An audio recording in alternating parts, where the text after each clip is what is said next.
Yes नमस्कार विद्यार्थी मित्रांनो, नकाशात माहिती भरा हा घटक खूप महत्त्वाचा आहे. कारण बोर्डाच्या परीक्षेला 4 मार्काला यावरती प्रश्न विचारले जाऊ शकतात. त्यामुळे आपण नकाशा कसा भरायचा, नकाशातली माहिती ब्राझील आणि भारत या दोन्ही नकाशांवरती मित्रांनो चर्चा करूयात. तर जाऊयात पुढे. पुढे जाण्याच्या अगोदर एक रिक्वेस्ट आहे, नवीन असाल आपल्या यूट्यूब चॅनलवर आणि अजूनपर्यंत आपला चॅनल सबस्क्राईब नसेल केला तर आत्ताच आपला चॅनल सबस्क्राईब करा आणि त्या बाजूला असलेलं बेलचं बटन दाबा, जेणेकरून मी अपलोड केलेल्या प्रत्येक नवीन व्हिडिओची नोटिफिकेशन तुमच्यापर्यंत पोहोचेल. बघा मित्रांनो, नकाशा कसा भरायचा यावर चर्चा करूयात. प्रत्यक्ष तुम्हाला या ठिकाणी आता इथे दिसत असेल स्क्रीनवरती बघा, या ठिकाणी पहिला भारताचा नकाशा दिसतोय.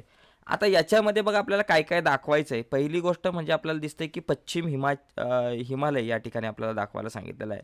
तर लक्षात घ्या मित्रांनो, आता पश्चिम हिमालय बघा, या ठिकाणी पश्चिम हिमालय ज्यावेळेस तुम्ही दाखवता त्यावेळेस हा जम्मू काश्मीरचा पूर्ण भाग वरती बघा, वर पश्चिम हिमालय आपल्याला वर आपल्या अशा प्रकारे दाखवता येईल बघा. वरून हा जो जम्मू काश्मीरचा पूर्ण पट्टा जो आहे तो घ्यायचा आपल्याला, बरोबर का. एवढा एवढा भाग दाखवायचा. त्याच्यानंतर इथून बघा, इथून खाली आपल्याकडे आलो असं, तर इतका भाग जो आहे तो आपल्याला पश्चिम मध्ये हिमालयमध्ये दाखवता येऊ शकतो. एवढं लक्षात घ्यायचं. हा जो भाग आहे तो पश्चिम हिमालय. इथं तुम्ही लिहू शकता पश्चिम हिमालय. मी शॉर्टकटमध्ये लिहितो, फक्त तुम्हाला सांगतोय बाबा कुठला पार्ट आपण कुठं कशा प्रकारे दाखवू शकतो. आता बाकी सूची जे काही आपल्याला दाखवायची असते ती सूची तुम्ही तुमच्या लेवलला तयार करू शकता. ती कशी तयार करायची तुम्हाला माहिती आहे. फक्त मी आता कुठले कुठले महत्त्वाचे भाग आहेत जे आपल्याला दाखवायला विचारले जातात ते कुठं दाखवले पाहिजे त्यावरती आपल्याला या ठिकाणी बघायचं. पूर्व हिमालयाचा जर विचार केला तर बघा या ठिकाणी अशा प्रकारे इथे बघा आपला जो पूर्व हिमालय आहे तो भाग आहे ना, इथून अशा प्रकारे अरुणाचल प्रदेशचा जो भाग आहे तो आपल्याला या ठिकाणी इथं आपल्याला पूर्व हिमालय दाखवता येऊ शकतो, बरोबर. हा आपला पूर्व हिमालय. पश्चिम हिमालय आणि पूर्व हिमालय तुमच्या लक्षात आला असेल. त्याच्यानंतर पंजाब आणि हरियाणा मैदानी प्रदेश. आता हा प्रदेश आपल्याला कसा आणि कुठं बघा, पंजाब हरियाणा मैदानी प्रदेश बघा. इथं हे पंजाब आणि हरियाणा ही दोन या ठिकाणी आपल्याला राज्य दिसतात. तर यांचा मैदानी प्रदेश आपल्याला इथं आपल्याला दाखवता येऊ शकतो. पंजाब हरियाणा मैदानी प्रदेश हा इथं एवढ्या दोन राज्यांमध्ये आपल्याला दाखवता येतो. आणि इथं लिहायचं पंजाब हरियाणा मैदानी प्रदेश. ओके, मैदानी प्रदेश. ओके, प्रदेश. अशा प्रकारे इथं तो आपल्याला दाखवता येऊ शकतो. त्यानंतर थरचं जे वाळवंट आहे आपला, तर त्या थरचं वाळवंट नेमकं कुठं आहे बघा, या ठिकाणी इथं थरचं वाळवंट बघा.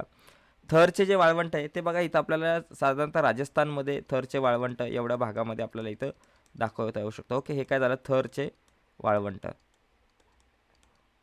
थळचे वाळवंट कुठे, राजस्थानमध्ये. त्याच्यामुळे राजस्थानचा जो वरचा जो भाग आहे तो आपल्याला इथं दाखवता येऊ शकतो थरच्या वाळवंटामध्ये. ठीक आहे, तर असे काही भाग आहेत हे खूप महत्त्वाचे आहेत. त्याच्यानंतर पश्चिम किनारपट्टी मैदाने आणि पूर्व किनारपट्टीची मैदाने. आता या ठिकाणी बघा, पश्चिम किनारपट्टीची जी मैदाने आपल्याला या ठिकाणी दिसतात, तर ही मैदानं जी आहेत तर ती कुठून होतात बाबा सुरुवात बघा. ही मैदाने दाखवत असताना तुम्हाला हा गुजरात जो आहे त्याला पूर्ण घ्यायचा. बघा इथं गुजरात दिसला आपला, हा गुजरातला घ्यायचा आपल्याला पूर्ण. या ठिकाणी इथं जो गुजरात दिसतो आपल्याला, हा गुजरातचा जो भाग आहे. आणि त्याच्यानंतर पश्चिम किनारपट्टी म्हणजे समुद्र किनाऱ्याच्या बाजूचा जो भाग आहे, पश्चिम समुद्र किनाऱ्याच्या बाजूच्या भागाने तुम्ही या ठिकाणी अशा प्रकारे दाखवू शकता.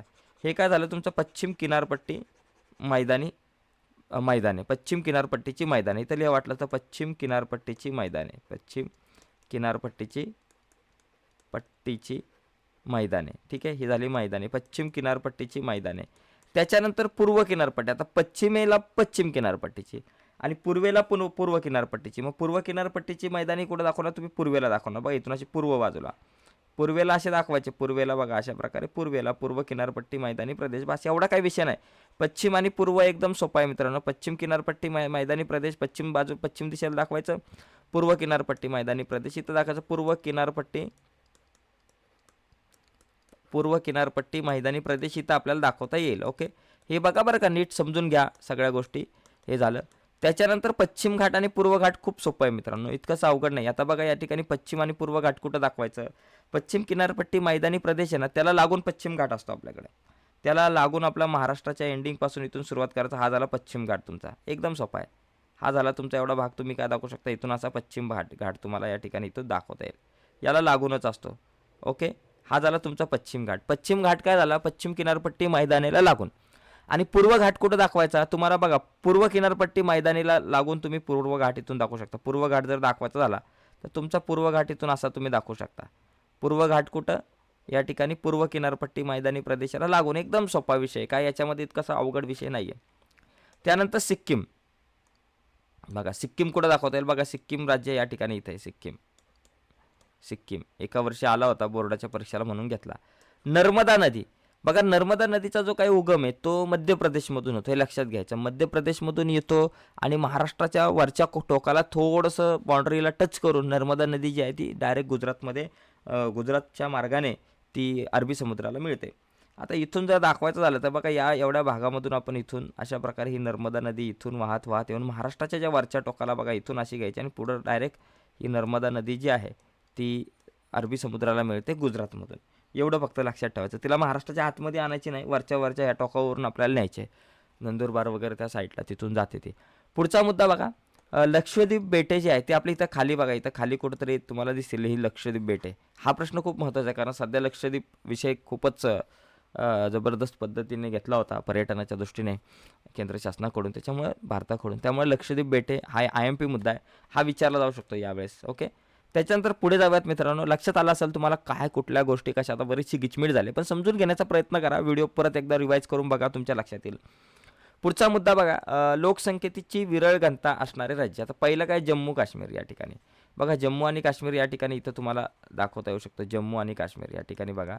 तर मी काय करतो, याला मस्त अशा प्रकारे हे झालं जम्मू आणि काश्मीर.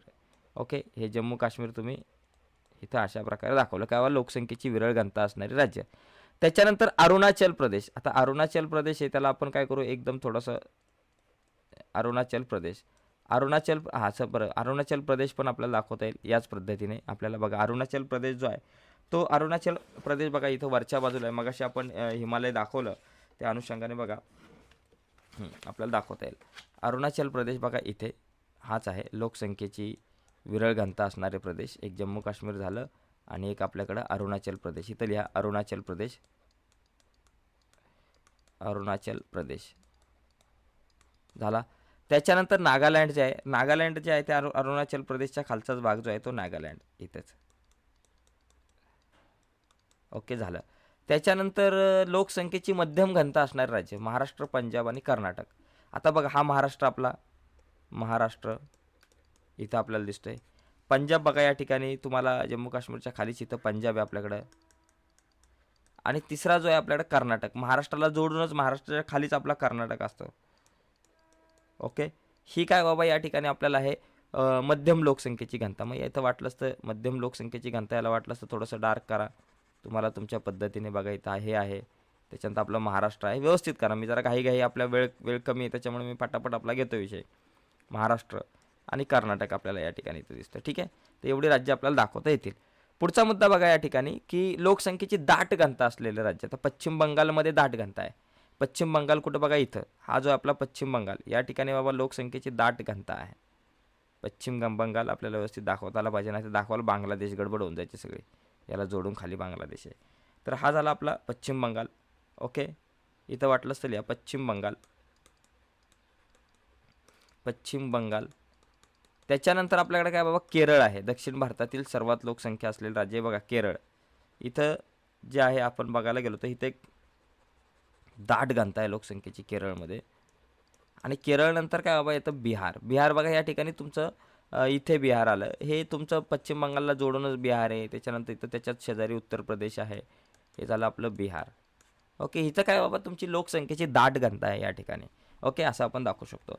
त्यानंतर पुढचा मुद्दा आहे महत्त्वाची जी बंदरं आहेत. आता ती बंदरे आपण या ठिकाणी दाखवण्याचा प्रयत्न करूयात. महत्त्वाची बंदरे आपल्याला बघा, महत्त्वाची बंदरे असतील, विमानतळ असतील. आता बंदरेमध्ये पहिलं चेन्नई.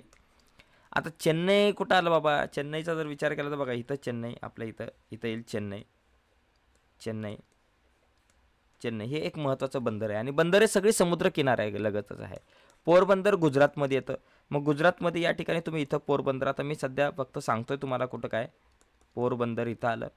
त्याच्यानंतर बाबा कोचीचा जर विचार केला तर कोची बघा या ठिकाणी आपल्याकडं कोची जी आहे ना इथं खाली येणार आपल्याला. या ठिकाणी बघा कोची,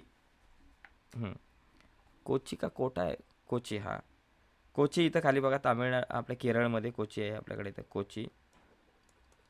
ओके, त्याच्यानंतर आपल्याकडे काय बाबा कांडला. कांडला याचे गुजरातमध्ये इथं कांडला येणार, कांडला गुजरातमध्येच बरं का. त्याच्यानंतर काय बाबा कोलकाता. कोलकाता माहिती आहे आपल्याला या ठिकाणी कोलकाता इथे येईल आपला, कोलकाता पश्चिम बंगालमध्ये. ओके झाला. एवढ्या सगळ्या गोष्टी इथं आपल्याला दाखवता येऊ शकतात. बंदरे येऊ शकतात. त्याच्यानंतर विमानतळ कुठं बेंगळुरू. आता बघा बेंगळुरूचा जर विचार केला तर बेंगळुरू बघा इथं कर्नाटकमध्ये आपल्याला दाखवता येईल बेंगळुरू. कलर वेगळा घेऊ म्हणजे जरा थोडंसं बरं पडेल. कुठं कुठं काय काय ते लिहा समजून घ्यायला. इथं बघा इथं आपलं बेंगळुरू आहे. बेंगळुरू ओके इथं. त्याच्यानंतर पुढे दिल्ली आपल्या बघा इथं दिसतं बघा छोटासा भाग हा दिल्ली, ही आपली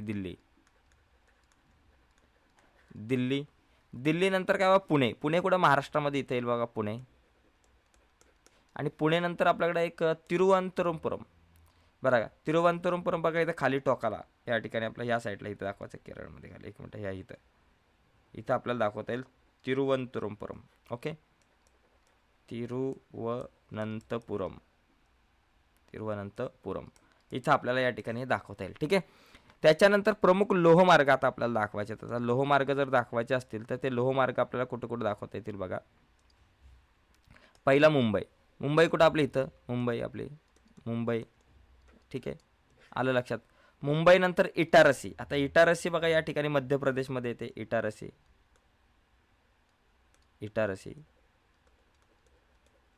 दिसलं. इटारसी नंतर आपल्याकडे कुठं कोटा आपल्याकडे बघा या ठिकाणी इथे येईल. राजस्थानमध्ये कोटा फॅक्टरी नाव ऐकलं असेल. त्याच्यानंतर आपल्याकडे काय येतं बाबा नागपूर कुठे येणार इथं तुमचं महाराष्ट्रामध्येच नागपूर. ओके आणि नागपूर नंतर आपल्याकडे कोण आहे बाबा कर्कवृत्त. आता कर्कवृत्त कुठून जातं बाबा इथून मधून तुम्ही अशा प्रकारे कर्कवृत्त घेऊन जाऊ शकता. अशा प्रकारे कर्कवृत्त दाखवू शकता. ठीक आहे. तर या ठिकाणी लक्षात घ्यायचं हा झाला मुद्दा एक. आता पुढे जाऊयात आपण.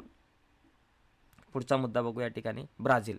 आता इथं ब्राझीलशी रिलेटेड मी ऑलरेडी इथं दाखवलेलेच आहेत तुम्हाला. बघा ब्राझीलमध्ये क्षेत्रफळाच्या दृष्टीने छोटे आणि लहान राज्य जर आपण बघितलं तर क्षेत्रफळाच्या दृष्टीने ब्राझीलमधलं सर्वात लहान राज्य कुठलं ते आपल्याला या ठिकाणी लिहायचं होतं.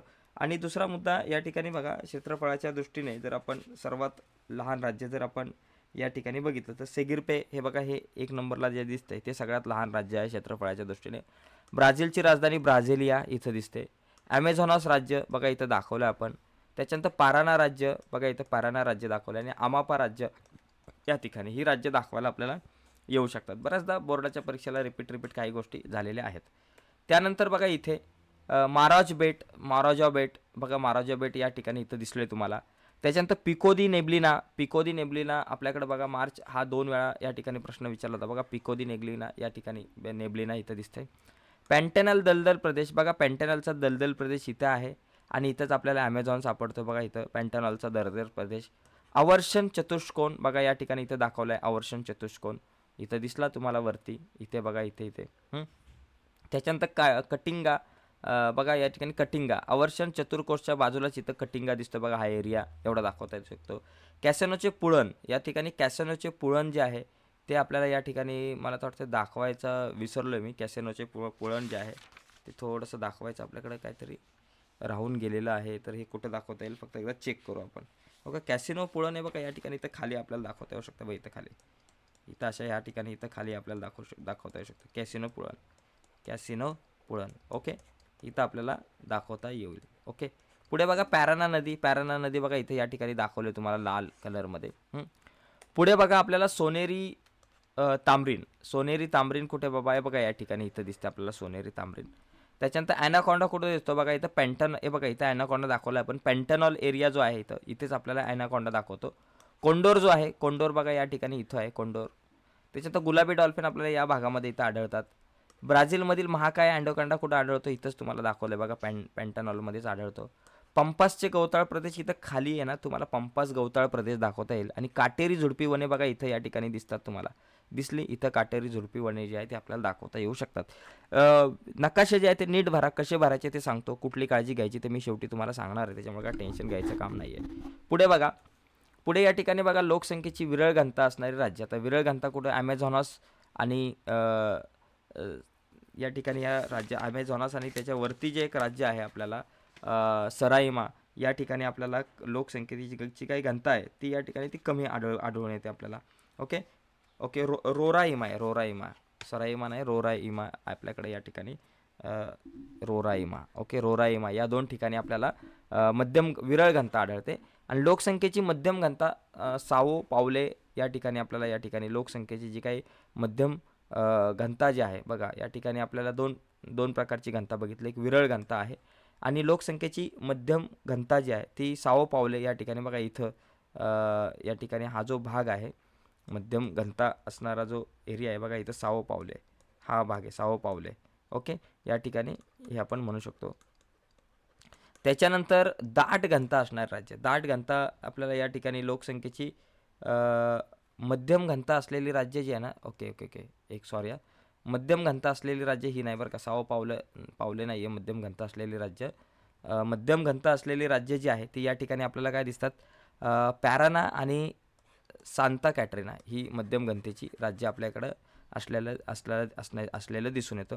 आणि त्याच्यानंतर दाट घनता असणारं राज्य ते साओ पावलो. दाट घनता असलेलं राज्य जे आहे ते साओ पावलो, एवढं लक्षात घ्या, नाही तर गडबड व्हायची, चुकीचं व्हायचं आपलं बरं का. मध्यम घनता कुठं, पॅराना आणि सांता कॅटरिना जी हे दोन राज्य या ठिकाणी दिसतात आणि त्यांच्या बाजूला जे दिसतं साओ पावलो हे दाट घनता असलेलं राज्य आहे साओ पावलो, हे लक्षात घ्यायचं. ओके, आणि त्याच्यानंतर ब्राझीलमधील सर्वाधिक लोकसंख्येची घनता असलेलं राज्य. आता ब्राझीलमधील सर्वाधिक लोकसंख्येची घनता असलेलं राज्य ते बघा, रिओ दी जेनेरिओ हे या ठिकाणी इथं दिसतंय. साओ पावलोच्या शेजारीच समुद्र किनाऱ्याला लागून छोटंसं राज्य आहे रिओ दी जेनेरिओ हे राज्य आपल्याला या ठिकाणी घेता येऊ शकतं. त्याच्यानंतर पुढे बघा, इथं बंदरे जी आहे ती पण समजून घ्या. पहिली विटोरिया बंदर या ठिकाणी दिसतंय. इथं विटोरिया बंदर या ठिकाणी दिसतंय तुम्हाला. त्याच्यानंतर विटोरिया बंदर नंतर आपल्याकडे दुसरं काय, मॅनॉस बंदर बघा या ठिकाणी इथं दिसतंय ॲमेझॉनास राज्यामध्ये. विमानतळाचा विचार केला तर विमानतळ कुठं बाबा, ब्राझिलियामध्ये या ठिकाणी आपल्याला बघा ब्राझिलिया ही राजधानी आहे, तिथं विमानतळ आहे. कॅम्पो ग्रांडे इथं बाजूला बघा पॅन्टानॉलच्या क्षेत्रामध्ये दिसतंय. त्याच्यानंतर लोहमार्गाची स्थानके बघा, एक साओ पावलो दिसतो या ठिकाणी बघा, साओ पावलो या ठिकाणी. आणि रिओ दी जेनेरिओ ही लोहमार्गाची स्थानके आहेत. इथं रिओ दी जेनेरिओ बघा या ठिकाणी इथं दिसतं आपल्याला, रिओ दी जेनेरिओ. तर अशा प्रकारे या सगळ्या गोष्टी ज्या आहेत त्या आपल्याला दाखवता येऊ शकतात. नकाशा जे आहेत ते खूप महत्त्वाचे आहेत मित्रांनो. नकाशावर आधारित प्रश्न विचारले जातात, त्याची उत्तरं आपल्याला लिहिता आली पाहिजेत. अशा प्रकारे आपण बऱ्याचशा गोष्टींवरती आज चर्चा केली. व्हिडिओ तुम्हाला नक्कीच आवडली असेल आणि खूप महत्त्वाच्या मुद्द्यांवरती आजच्या व्हिडिओमध्ये चर्चा झाली. नकाशा वाचनमध्ये 6 पैकी 4च घटक दर्शवायचे असतात आपल्याला, त्याच्यामुळं तिथं जरा थोडंसं एक बेनिफिट आहे आपल्याला. 4च बाबी दर्शवायच्यात. प्रत्येक बरोबर उत्तराला 1 मार्क असणार आहे, त्याच्यामुळे करेक्ट गोष्ट जी तुम्हाला माहिती आहे ती भरण्यावरती जास्त भर द्या. ठीक आहे, तर नक्कीच व्हिडिओ आवडले असेल तर व्हिडिओला लाईक करा. नवीन असाल तर चॅनल सबस्क्राईब करून त्या बाजूला एक बेलचं बटन आहे ते सुद्धा दाबायला विसरू नका, जेणेकरून आम्ही अपलोड केलेल्या प्रत्येक नवीन व्हिडिओची नोटिफिकेशन सगळ्यात अगोदर तुमच्यापर्यंत पोहोचेल. ओके मित्रांनो, आणि आणखी महत्त्वाची गोष्ट, भूगोलाच्या आपण बऱ्याचशा व्हिडिओ बनवलेल्या आहेत, त्या व्हिडिओच्या लिंक या व्हिडिओच्या खाली डिस्क्रिप्शनमध्ये आहे. तर डिस्क्रिप्शनमध्ये तुम्हाला टिपा लिहा, कारणे द्या, आलेख कसा काढायचा, हे जे काही महत्त्वाचे मुद्दे आहेत त्याच्यावरचे व्हिडिओ तुम्हाला बघता येतील या व्हिडिओच्या खालच्या डिस्क्रिप्शनमधल्या लिंकवर क्लिक करून. ठीक आहे मित्रांनो, बाय सर्वांना, धन्यवाद.